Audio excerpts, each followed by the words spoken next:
नमस्कार दोस्तों। तो आज बात करेंगे एसबीआई स्पेशलिस्ट ऑफिसर रिक्रूटमेंट 2025 के बारे में।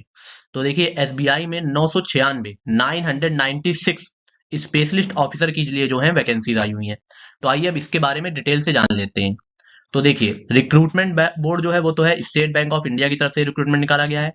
इसमें vice president wealth, assistant vice president wealth और कस्टमर रिलेशनशिप एग्जीक्यूटिव के लिए वैकेंसीज हैं। टोटल 996 वैकेंसीज हैं। इसमें जो आपकी सैलरी है या जो एनुअल पैकेज आपका रहेगा वो 4 लाख रुपए से स्टार्ट होकर के 45 लाख रुपए पर एनम पोस्ट के हिसाब से डिपेंड करेगा ये। और इसमें जॉब लोकेशन जो है वो ऑल इंडिया में जहां जहां भी एसबीआई की ब्रांचेस हैं वहां पर आपको जॉब लोकेशन दी जाएगी। अप्लीकेशन मोड इसके जो है वो ऑनलाइन रहेंगे। और लास्ट डेट जो है अप्लाई करने की वो 23 दिसंबर रखी गई है।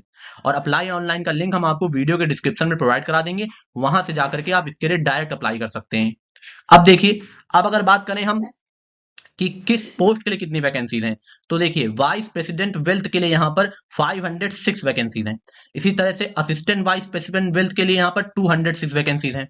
और कस्टमर रिलेशनशिप एग्जीक्यूटिव के लिए 284 वैकेंसीज हैं। तो ये कुल मिलाकर के आपकी 996 वैकेंसीज हो जाएंगी। अब अगर बात की जाए इसके एलिजिबिलिटी क्राइटेरिया की, तो देखिए यहाँ पर जितनी भी एजुकेशनल क्वालिफिकेशन और एज रिक्वायरमेंट मांगी गई हैं उनकी कट ऑफ डेट 1 मई 2025 रखी गई है। तो 1 मई 2025 तक आपके पास ये सारी एजुकेशनल क्वालिफिकेशन और एज रिक्वायरमेंट्स होनी चाहिए। एजुकेशनल क्वालिफिकेशन में सभी पोस्ट के लिए आपके पास ग्रेजुएशन आपने किया हो किसी भी रिकॉग्नाइज्ड यूनिवर्सिटी से किसी भी स्ट्रीम में, तो बस आपको ग्रेजुएशन किया होना चाहिए।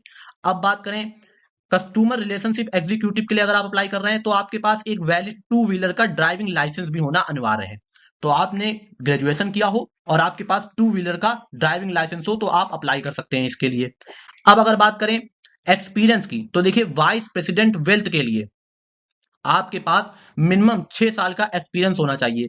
सेल्स में, मार्केटिंग में भी हो सकता है या फिर किसी वेल्थ मैनेजमेंट में होना चाहिए। और ये किसी लीडिंग बैंक्स में होना चाहिए या फिर किसी एसेट मैनेजमेंट कंपनीज जो होती हैं एएमसी यानी कि जो एसेट मैनेजमेंट करती हैं, ऐसी किसी कंपनी में आपका जो है ये 6 साल का एक्सपीरियंस होना चाहिए। और अगर आप असिस्टेंट वाइस प्रेसिडेंट वेल्थ के लिए अप्लाई करना चाह रहे हैं तो आपके पास 3 साल का एक्सपीरियंस होना चाहिए। ये सेल्स के क्षेत्र में हो सकता है, मार्केटिंग के क्षेत्र में हो सकता है या फिर वेल्थ मैनेजमेंट के क्षेत्र में भी हो सकता है। और ये भी किसी लीडिंग बैंक्स में या फिर किसी एसेट मैनेजमेंट कंपनी के अंदर होना चाहिए। और अगर बात करें कस्टमर रिलेशनशिप एग्जीक्यूटिव की, तो इसके लिए फ्रेशर भी अप्लाई कर सकते हैं जिनके पास केवल valid driving licence two wheeler का होना चाहिए। तो अगर आप कस्टमर रिलेशनशिप एग्जीक्यूटिव के लिए अप्लाई करना चाह रहे हैं तो अगर आपके पास वैलिड ड्राइविंग लाइसेंस है और आपके पास कोई एक्सपीरियंस नहीं है लेकिन आपने ग्रेजुएशन कर रखा है तो आप अप्लाई कर सकते हैं। अब अगर बात करें एज लिमिट की, तो देखिए एज लिमिट की भी कट ऑफ डेट 1 मई 2025 रखी गई है। जहां वाइस प्रेसिडेंट के लिए एज लिमिट जो है वो 26 से 42 साल, असिस्टेंट वाइस प्रेसिडेंट के लिए 23 से 35 साल और कस्टमर रिलेशनशिप एग्जीक्यूटिव के लिए 20 से 35 साल रखी गई है। बाकी एससी, एसटी, ओबीसी और पर्सन विद बेंचमार्क डिसेबिलिटी को एज रिलैक्सेशन भी प्रोवाइड किया है गवर्नमेंट के रूल्स के तहत। अब अगर बात की जाए सैलरी और बेनिफिट्स की, तो देखिए वाइस प्रेसिडेंट वेल्थ जो है इसकी सैलरी जो है वो 30 लाख रुपए से लेकर के 45 लाख रुपए पर एनम मिलने वाली है। जिसमें आपको फिक्स पे 30 लाख रुपए तो मिलेगा ही, 30 लाख रुपए तो आपका एकदम फिक्स होगा पर ईयर का। इसके अलावा आपको परफॉर्मेंस लिंक के जो है वो अलाउंसेस भी मिलेंगे कि अगर आपकी परफॉर्मेंस अच्छी होती है तो उसके लिए आपको अलाउंसेस भी मिलेंगे। इसी तरह से असिस्टेंट वाइस प्रेसिडेंट के लिए देखिए 20 लाख रुपए आपका फिक्स रहेगा। इसके अलावा आपको जो है परफॉर्मेंस लिंक्स अलाउंसेस भी मिलेंगे तो ये 30 लाख रुपए तक पहुंचेगी आपकी salary per annum per year. इसी तरह से कस्टमर रिलेशनशिप एग्जीक्यूटिव जो है इसके लिए जो सैलरी है वो 4 लाख रुपए से लेकर के 6 लाख रुपए पर एनम तक रहने वाली है।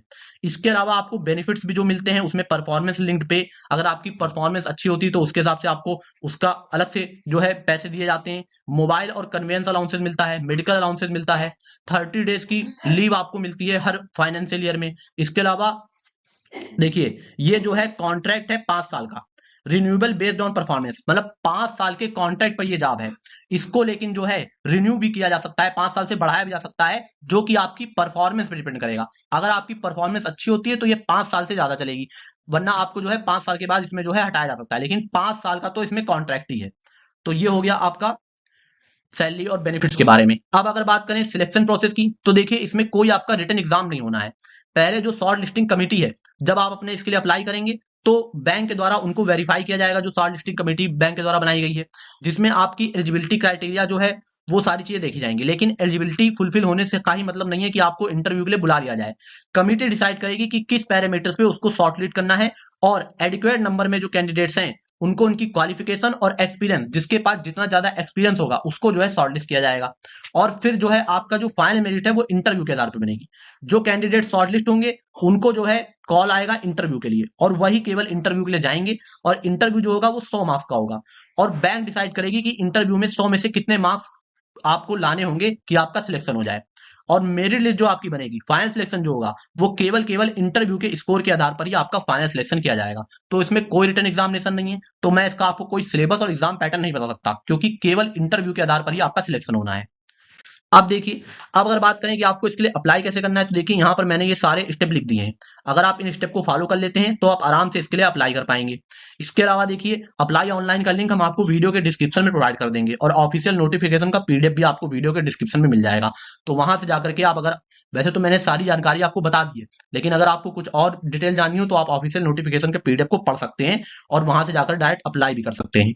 अब बात करें इंपॉर्टेंट डेट्स की, तो देखिए नोटिफिकेशन इसका 2 दिसंबर को आ चुका है, और 2 दिसंबर से ही इसके लिए फॉर्म बनना शुरू हो चुके हैं। 23 दिसंबर लास्ट डेट है अप्लाई करने की, और 23 दिसंबर ही लास्ट डेट रखी गई है फी पेमेंट की। और इंटरव्यू डेट तो आपको पता है, जब आप शॉर्टलिस्ट होंगे तो आपको खुद ही बैंक के द्वारा इन्फॉर्म की जाएगी। अब बात कर लें फीस की, तो देखिए जनरल, ओबीसी और ईडब्ल्यूएस के लिए यहाँ पर 750 रुपए फीस रखी गई है। एससी, एसटी और पर्सन विद बेंचमार्क डिसेबिलिटीज के लिए यहाँ पर कोई भी फीस नहीं रखी गई है। पेमेंट मोड जो है वो ऑनलाइन रहने वाला है, अर्थात आप डेबिट कार्ड, क्रेडिट कार्ड या फिर